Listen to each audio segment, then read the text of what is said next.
Good afternoon and welcome to The Rundown. I am your host, Captivating Christian, and here are some of your top stories for today, the 17th of December. Body cam video shows the moment police handcuffed an innocent woman who was naked during the wrong raid. You have the wrong place.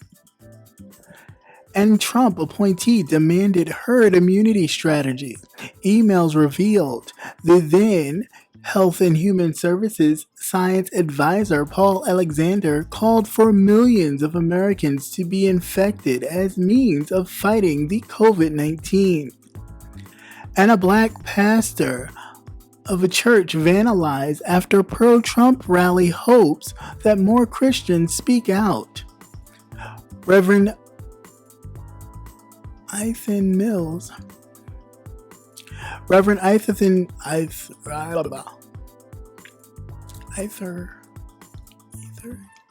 think it's Ianther. Hold on. Because I'm not going to go back and do this. Reverend Ianther Mills hopes that more widespread condemnation of the protesters who burned an Asbury United Methodist Church Black Lives Matter sign. And Trump's Mar-a-Lago neighbors are taking legal action to try to force him to live somewhere else. And a Michigan man imprisoned for 37 years on a murder conviction is exonerated after a witness admits she lied. Walter Forbes was released from prison last month after a court overturned his conviction. And the U.S. Senator asked Netflix and HBO Max and more to make streaming free over the holidays to prevent COVID-19 spread. And in some entertainment news, if you voted for Trump, there is a racist bone in your body. Sitcom actress Wanda Sykes hit with the facts after defaming Trump voters. So the 19% of black males who voted for Trump, up from the 13% in 2016, are racist? Let's get to the news.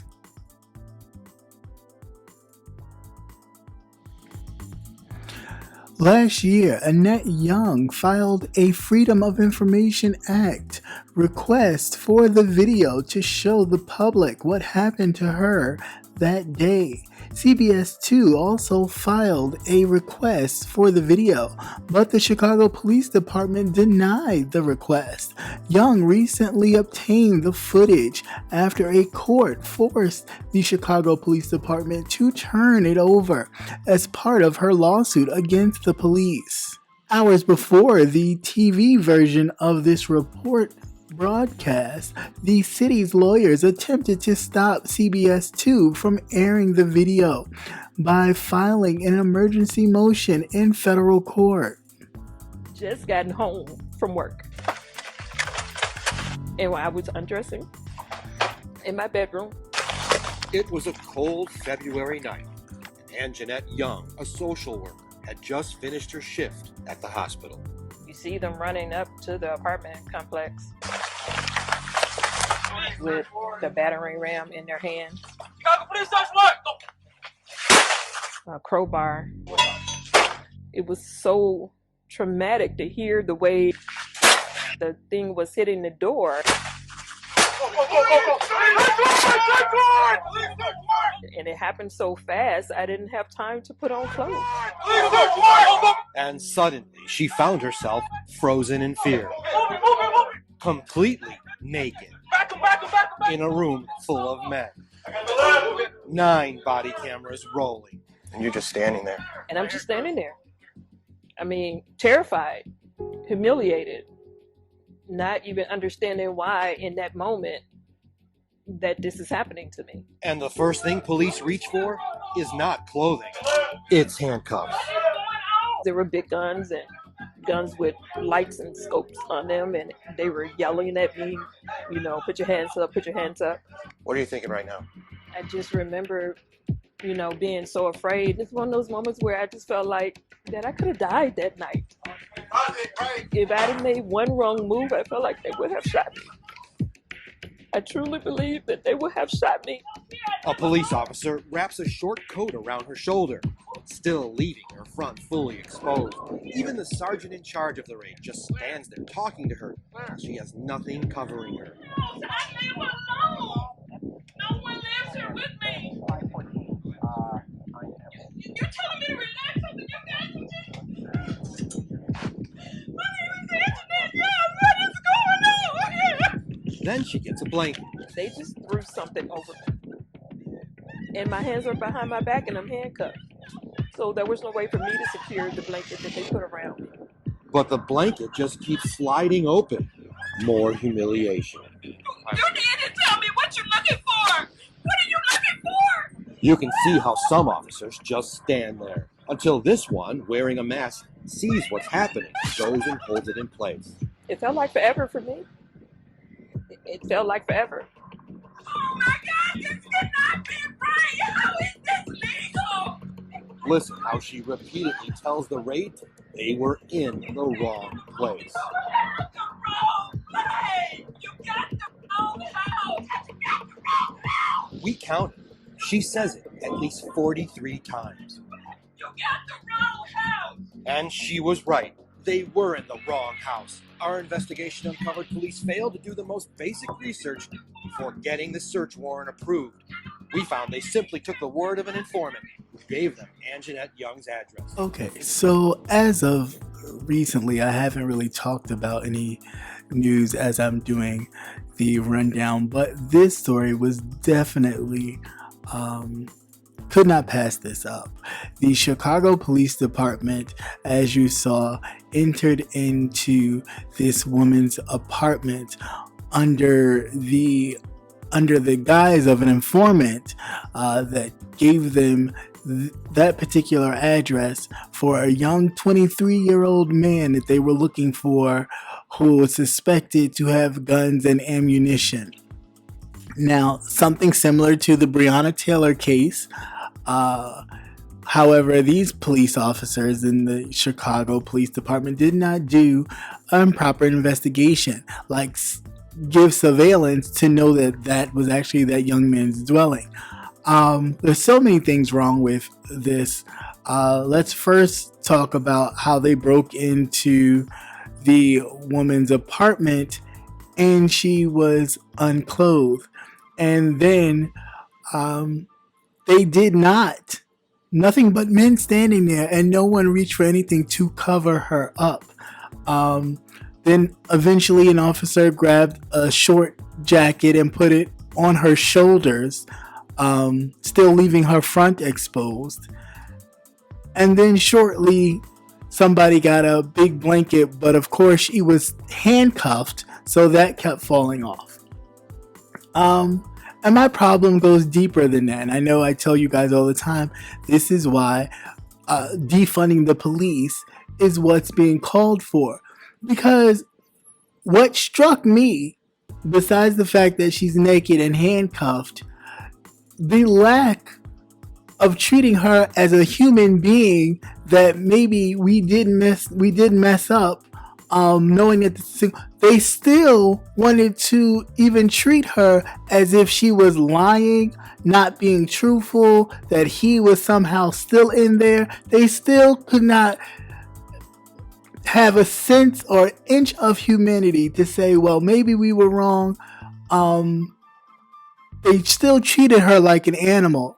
So much so that the police officers kept saying, and I didn't have the full version because I watched it once and I wasn't going to do it again, to calm down as she's standing there butt-ass naked, butt-ass naked in front of all these men, and nobody's thinking to cover her up or to be that decent or that much of a man to say, hey, hold on, let's get you a chance to get some clothes so we can ask some questions. They're sitting her asking her questions about a young man. She's saying, you have the wrong place. I don't know who you're talking about. And hey, calm down. Hey, relax. How can someone fucking relax when they're handcuffed, butt ass naked? Y'all just broke into an apartment. Not to mention, there's been plenty of cases where you've broken into black people's apartments and places where they dwell, shot them up, and talk about oops, it was the wrong place, or what they were looking for was not there because you got the wrong information. So yeah, she had every right to be scared and threatened for her life. So I'm trying to figure out why the mayor, which is surprisingly enough, of Chicago, felt that this should be held under wraps. I guess, again, because we're calling for the defunding and the restructuring of police departments, that this being shown would then help aid that whole defunding the police. But it's actually possible. I mean, again, and it's the last time I can say it, you can sense from the attitude of the officers that they didn't even look at her as a human being. She was a suspect once they broke in there. She was still a suspect once they figured out that they fucked up and she was in the wrong place. She was still a suspect. They still had her handcuffed. And even when the female officer took her to her room so she can put on clothes, they still handcuffed her when she came back fully clothed and sat down. They handcuffed her again. So again, you were never not a suspect to them. We've always been a suspect. And that's the problem that needs to change. The woman is a social worker. She didn't have no problems with the law. So instantly, she's black. That young man got to be in there. She's lying. She's a suspect, and you never treated her any different. Now, had that been a white woman, none of that would have happened. None of that would have happened. And people can say, oh, that's a lie. Prove it. Prove it. Because you can't. There's no way you can prove it. They would have never let a white woman be that naked in front of them, handcuffed her like that, and treated her like, like she was less than she deserved to be clothed. It's absolutely ridiculous. And Miss Lightfoot, yeah, you need to, as much as you get on the people of Chicago about not social distancing and all that other stuff, why don't you get on your police department just as bad? Because this is not making sense to me at all. Like, as much as you talk about Trump and everything else, you need to be on this, and there's no reason for you to cover this up, because this is exactly why people of sound mind and logic are saying that there is a problem in the police department as a whole, and they need to be rooted out. And that systematic system of racism is a huge problem everywhere, not just in cities, but it's everywhere. So it has to be gutted. And that's all I got to say about that.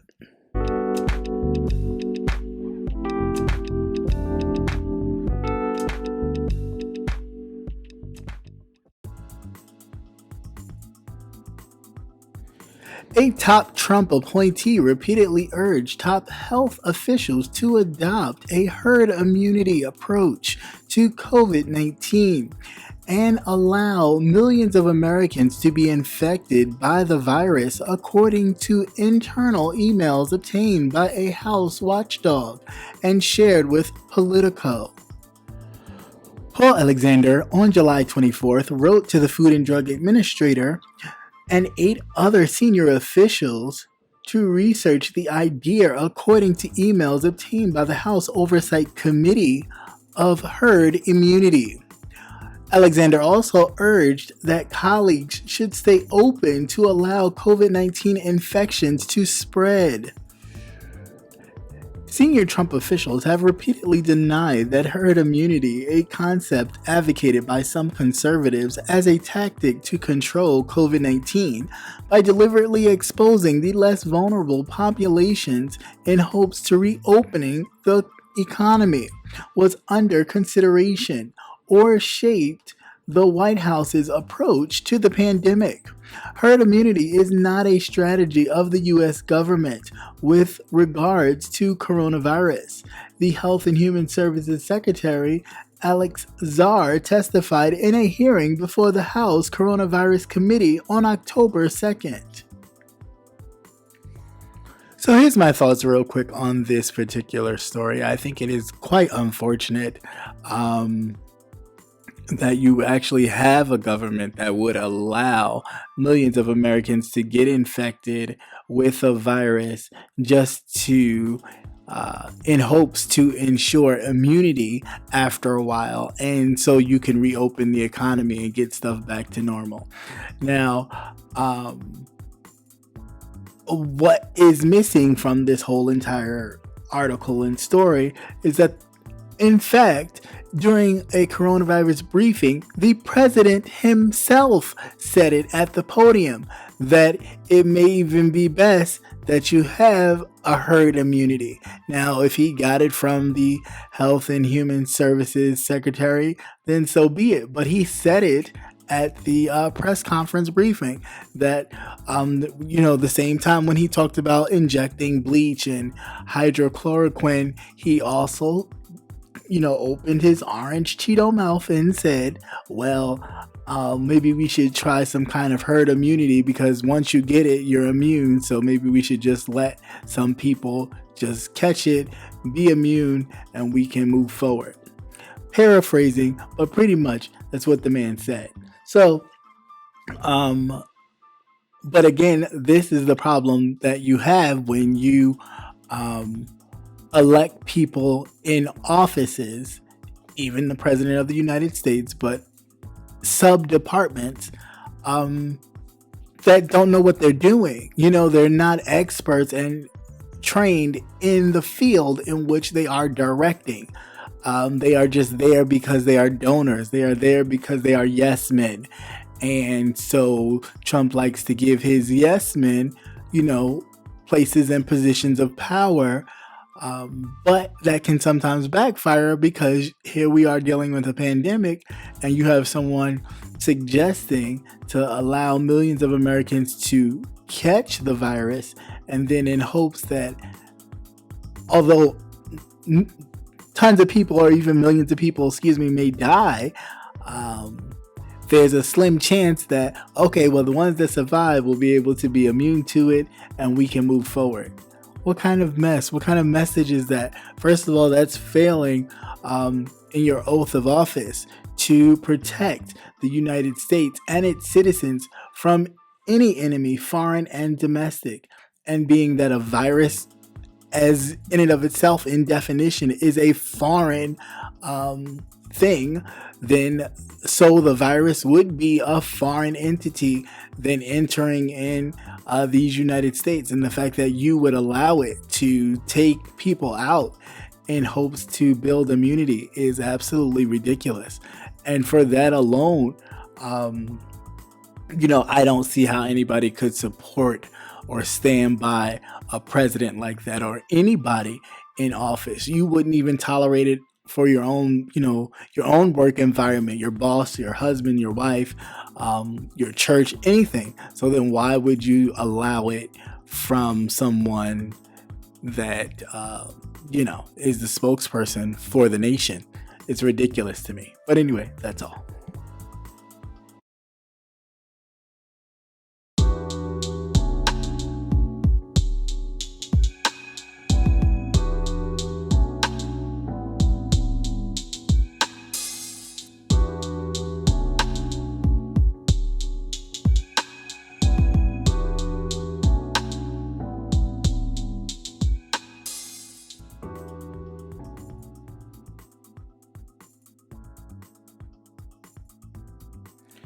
Vandalism at 4 downtown Washington, D.C. churches after rallies in support of President Donald Trump is exposing rifts among people of faith as the nation confronts bitter post-election political divisions.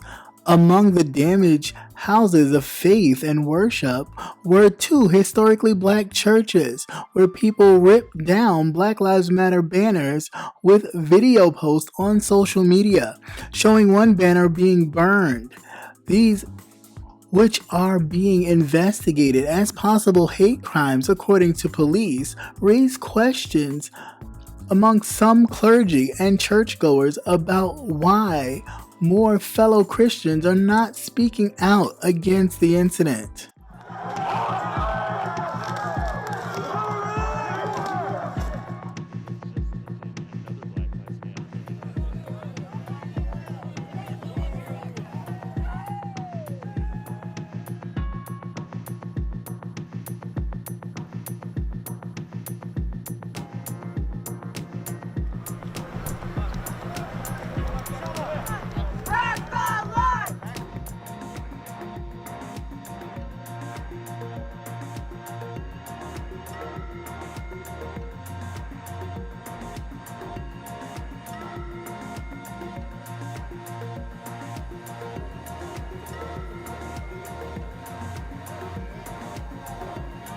The FBI Washington field office is offering a reward for those who aid in the investigation. Okay, and in this story, real quick, a few thoughts on this. There is a reason why a majority of the white evangelical Christian base is quiet on the matter, is because Christianity in itself, as far as in American history, has been based on racism. I mean, they used the Bible to perpetuate slavery. So why would you not be surprised that these same people, even in modern era, in this age of modern technology and freedom, quote unquote, that you would not see, evangelical white Christians, even those of the more popular realm, standing up against this form of hatred and burning, because Christianity in and of itself in the United States was, race was infused in it, and it always has been. And they use Christianity to continue to push this hatred and, wishing for a better day or heaven being a great place, but you got to deal with the hell that you're given because that's God's will, and, all this mess.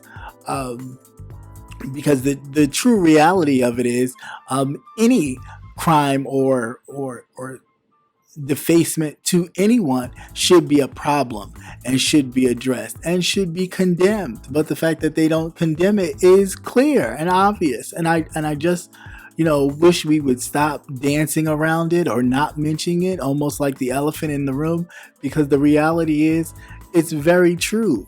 They are still white first. They're Christian, they may be religious, but they're white first, and they know it. And they know what it is. They know what helps them continue to make their money. They continue to use religion to pump it to the black and brown communities as this kind of, prosperity preaching, as they call it. God wants you to have this, God wants you to have that. Just sow a seed, give your last dime and God will give you the greatest things. Yet they ride around in expensive cars and private jets, while the people who they're feeding this to do public transportation, and some don't even have cars or houses of their own.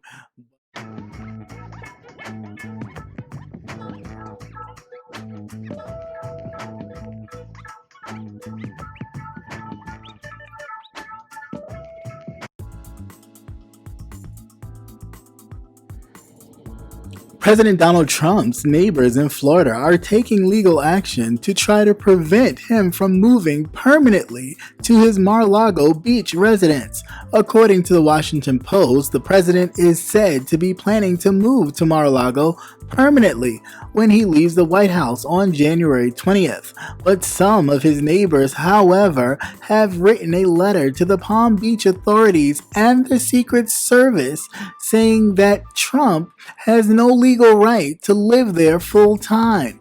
There is a copy of a letter in which it says that the neighbors mentioned an agreement that Trump signed back in 1993 when he sought to turn what was to have been a residence into a private club. And under the terms of agreement, no guest is permitted to stay at the club for more than 3 non-consecutive or 7-day periods during 1 year. The letter was written by an attorney representing the DeMoss family, who are Mar-a-Lago neighbors. Says the Palm Beach officials that Trump is not allowed to live at Mar-a-Lago to avoid an embarrassing situation in which a former president would face an eviction. Trump, who has been a lifelong New Yorker who grew up in the borough of Queens, but last year had switched his primary residence from Trump Towers in New York to Mar-a-Lago. Though the move was said to be for tax purposes, Trump has spent a lot of time at his property in Florida during his presidency and is expected to base himself there after he leaves the White House. And personally, real quick, my thoughts on this.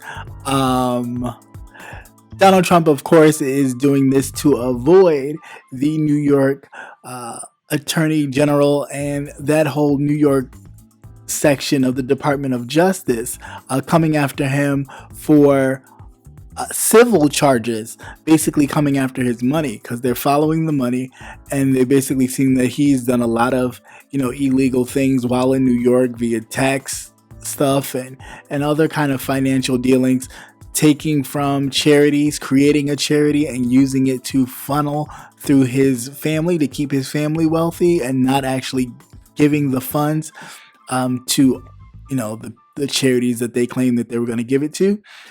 So the Southern prosecutors of New York are looking into this heavily, and they are kind of targeting him for civil charges, which he knows. I'm pretty sure he knows. Civilly, he will be charged and have to pay all this money back. So that's the reason why he hightailed it out of New York and made his residence in Mar-a-Lago.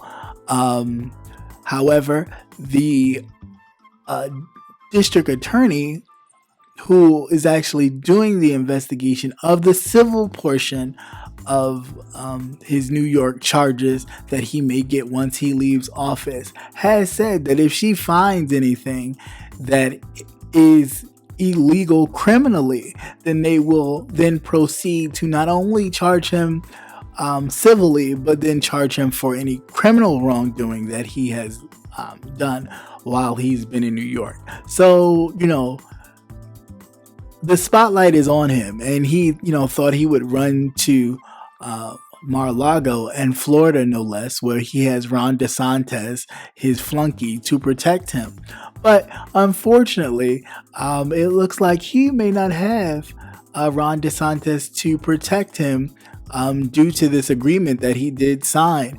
That Mar-a-Lago property years ago was created by a wealthy, I don't want to misquote, but I know it was one of the wealthy families, like a Vanderbilt or something like that. It was created, and then once one of the wives had died, she gifted it to the U.S. government to make it a summer White House, and that was the purpose of it. But I believe the U.S. government wound up selling it, and somehow it went from hand to hand, and Trump wound up purchasing it. And once he purchased it, he just made it whatever he made it.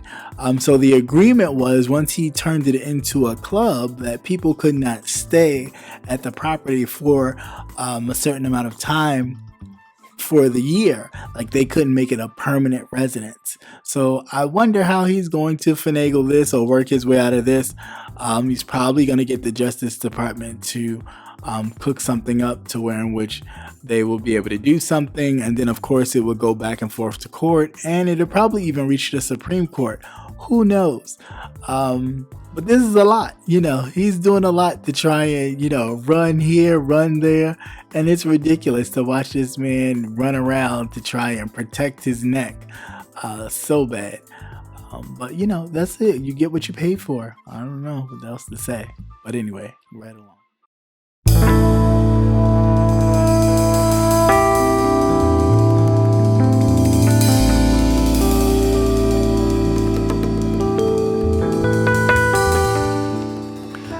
And be sure to join Jay Wilson, Rebel Sun, The Official King Payne, Conscious TV, and Captivating Christian this and every Thursday at 6:45 Central Standard Time, 7:45 Eastern Standard Time for the Gentleman's Panel, where we are not afraid to go there and discuss an array of topics. See you there.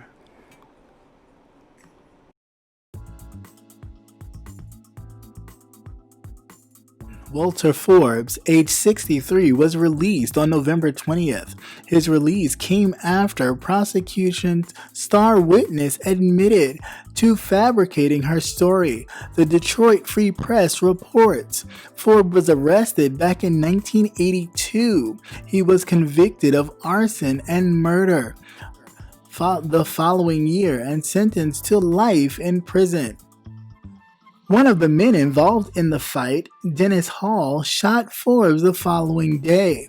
But then, on July 12, 1982, Hall died in a fire that appeared to be deliberately set.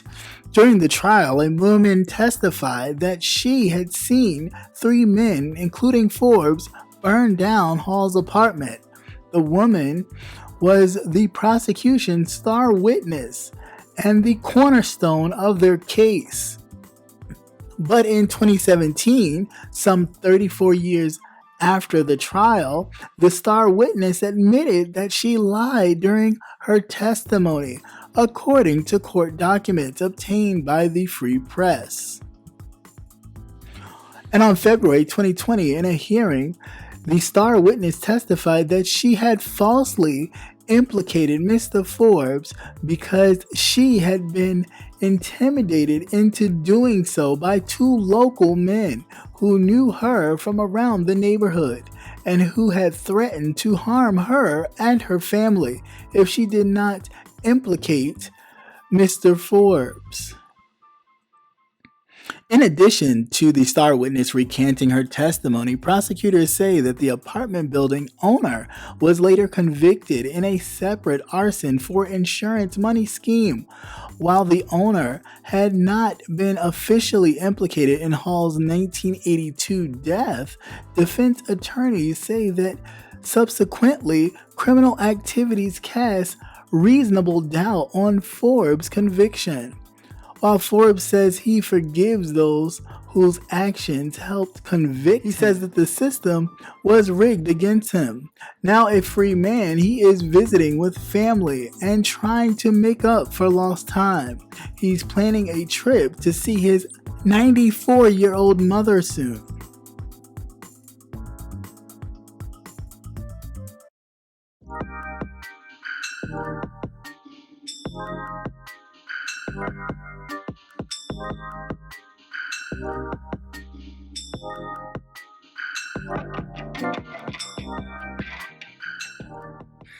Hey, this is Captivating Christian here to remind you to tune in to Politics and Wellness every Tuesday night at 8 p.m.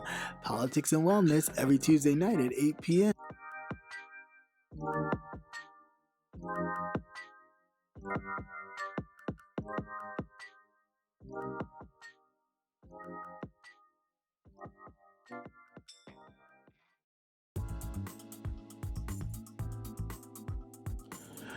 Maine Senator Angus King has suggested that in an effort to stop the spread of COVID-19, Netflix and other streamers should provide their services for free over the holidays.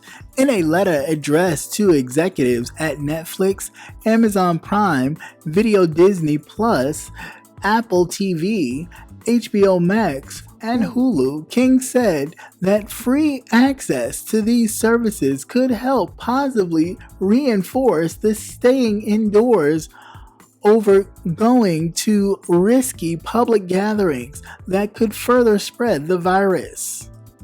As organizations across the country continue to respond to the spread of the coronavirus or COVID-19, they've been trying to reach out to the public to find a way to stop the spread. His letter highlights guidance from the Center for Disease Control and Prevention, while also stressing how isolation can be dangerous for certain individuals during the holidays. I mean, my thoughts on that real quick. I think that it would be a good idea, but I mean, the holidays are a week? So within a week, do you think it would really stop people from going out and gathering, even though you would make all the streaming services free? The streaming services should have already been free during the pandemic itself, period. You could have found a way to pay for that by maybe increasing people's membership. After that, by $1, you think that the millions of people that you have subscribed to all these streaming things, if you took the price up $1 after the pandemic was over, then of course you would be able to recoup that money that you gave for free. So I really find it hard to believe that there's no possible way to do that. But of course, everybody's still trying to make money instead of actually being concerned about the people suffering from this. And then with people suffering anyway, I don't think many people are really that concerned about having free streaming services when their family members will no longer be at the dinner table or around the Christmas tree or there to open a present or ring in the new year due to, coronavirus. I mean, that's just me and my thoughts, but what do I know? On to the next. Sitcom actress and stand-up comedian Wanda Sykes hopped on Twitter over the weekend and accused some of those who voted for President Donald Trump last month of being racist. Well, maybe Trump voters aren't totally racist, she said, but at the very least, there's a tiny part of them that probably would have given standing ovations to the Ku Klux Klan. However, this didn't go well with some of the Trump supporters, but I wonder, question to the chat and everything else, do you actually think she has a point? There has been a shot of African American or black voters to Trump. This 2020 election cycle, he went up a good 6 percentage points. In 2016, he got 13% of the black male vote, and in 2020, he got 19% of the black male vote. And then the question lies, well, can a black person actually be racist? And that's a good question. Can they? I believe so. So I think Wanda does too. I mean, it only says, you see it right there in front of your face. You see people dying at the hands of the police. You see people not even referring to or having a problem with people saying Black Lives Matter. And it's not even about just black people being killed by police. You're saying Black Lives Matter, even going back to the issue with the woman in Chicago. The first story I read about her standing there naked, handcuffed, and she's saying you're in the wrong apartment, wrong place. I don't even know who you're talking about. And they still refuse to acknowledge, first, her as a woman. Secondly, her nakedness. Thirdly, just her as a human being, just period. Which let us know that still, even to them, she did not matter. And that's the point. So yes, I think if you can look at someone who is being blatantly racist to your face and still overlook that and support it and say, well, then you're excusing that behavior And yeah, you may have some tendencies. You may feel like, that they are better, and your whole attitude to the things that you do is striving to be like them. And that can be a problem, and I can see that being some of the attitudes to people in the Black community.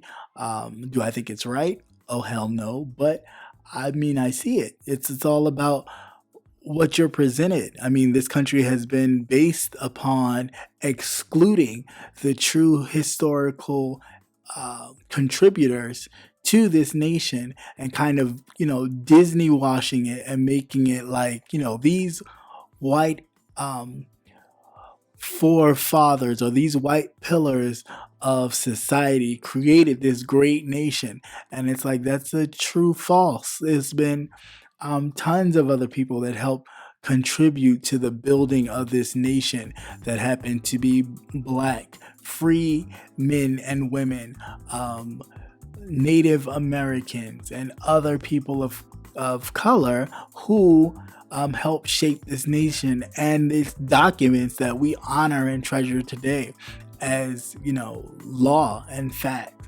So the fact that, we don't talk about that, and we don't acknowledge all of the people who helped build and frame this nation, but we only talk about the white ones, that is the reason why, they grow up in a space to thinking that they've created this part of civilization, which is so great. And the reality is that they stole it.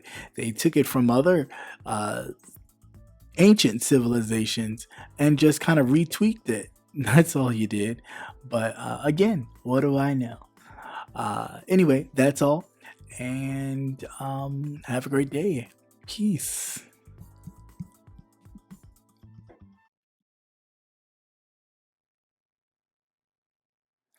Once again, thank you for watching CCN Midday News. Hope you enjoyed. Please like, share, and subscribe. Also hit that notification button so you will never miss another news update. Have a great day. Peace.